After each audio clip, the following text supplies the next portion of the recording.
is the main carpet of bluebells in Wanstead Park. There's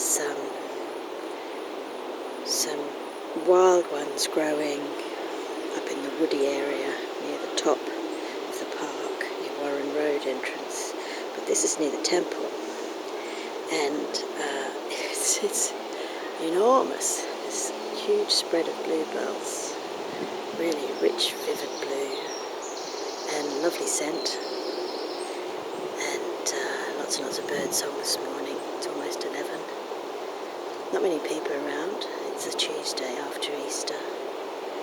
It's just stunning.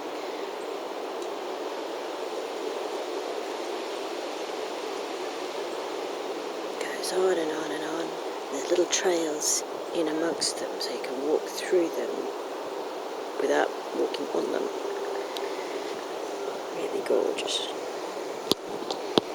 Wanstead Park, not far from the Central Line, or you could get the Goblin, walk up from Wanstead Park Station, up through Wanstead Flats and then the park.